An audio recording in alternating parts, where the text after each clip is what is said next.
মারা গেছেন, মার সম্পত্তি আছে 3 বিঘা, মিসাল সুজা, বোন একজন ভাই একজন।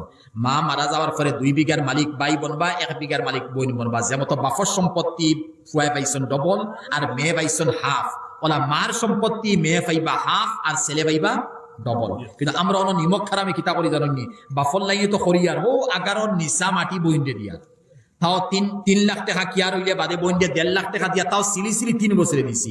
ইফতারি গুন্তা দিত 3 লাখ হারাইছি, ইফতারি দিত 3 লাখ হিসাব হারাইছি, ঈদের সময় হালি দিত 3 লাখ হারাইছি। আর আর আর বাইগিনা বা বাগিনীর বিয়ার সময় আলমিরা গড্ডে যেগুলো ইসলাম আগো 3 লাখ হারাইয়া দিছি।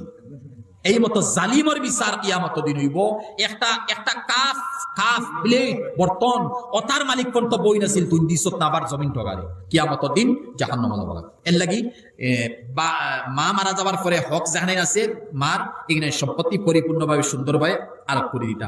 হদিন হাসারটা গিয়া পাইয়া ফল ওলা ভালো লাগছে শুনিয়া হইলাম হায় হায়, হয়তো আমার বড় ভাইয়ে নিমক খারামি করিয়া মার 2 বিঘা জমিন নিচর গিয়া, আর আমারে হক দিতরা না, আমার বোনিন তোরে দিতরা না। আর এখন আছে যে 2 বিঘা মেন দৌড় লগে প্রায় 2 কোটি টাকা দাম হইব।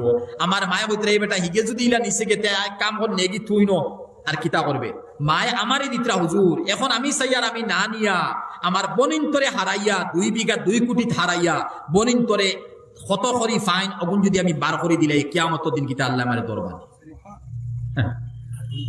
মাত বিচন্নি কিয়ামত আল্লাহ মতলব মায় দিলাইতরা বাইর মা তুলে আমি ইনকাম নাই, আমি বনিন সকালে নিমু।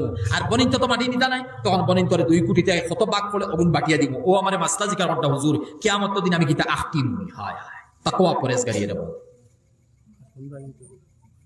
জয় হাতন বাইনতেও বাকি যে বাইন যারা আসন এরা লাগে টালতি বালতি করেন, হক দিতে সময় দিতরা না, কিছু দিতরা কিছু না।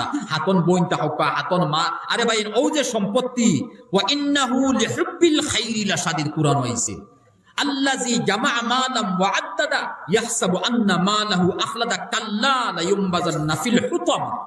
আল্লাহ এটা বারবার কইতরা এটা চিরস্থায়ী নাই, এটা তুইয়া মরবায়।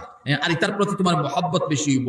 মারা যাওয়ার পরে আগর মুরব্বী হলর খমর পাওয়া যাইতো, গড্ডেজ তো আলমিরা না, আগে আলমিরা আসিল না, ও তার সুলানি পাওয়া যাইতো, সাবি আগে সুলানি হইতা, সাবি পাওয়া দিত না। বেটা মারা গেছে সাবি কিন্তু করো, কারণ 2 লাখ না 10 লাখ তো আছে, বেটা খেয়ে নিব গিয়া ও ওগুলো লইয়া বেটার মৌত থইয়া যার কারণ আফসোস লাগে। এর লাগি ভাই এই মতো হকর প্রতি খুব সচেতন হইবা। আর তাদরুনা মানিল মুফলিস, সাহাবী জানোনি গরিব হারে কয়, সাহাবী ইয়া রাসূলুল্লাহ যার টাকা নাই কইলেন লা আল্লাযী ইয়াতি ইয়াউমাল কিয়ামাতি বিসসালাতিহা ওয়া যাকাতিহা ওয়া সিয়ামিহা, লম্বা হাদিস, নামাজ রোজা ইলম আমল সারা রইয়াইছে। কাদ শাতামা হাযা কাদাফা হাযা আকালা মাল হাযা জারাবা হাযা, নবী জগত এগুলো মারছে, এগুলো গেলিছে, এগুলো মাল খাইছে, বনি দিছে না, বাইর দিছে না। ও কিয়ামতের দিন রাবিয়া বছরই বনি অত বড় দৌলত নিয়া যাইবা, মানে আখিরাতের সম্পদ ফুঞ্জি লইয়া, আর সারা অ্যাকাউন্টটাকে ডিলিট ওইতে ওইতে হেরার গুনাহ নলিয়া তান জাহান্নামে যাইবা।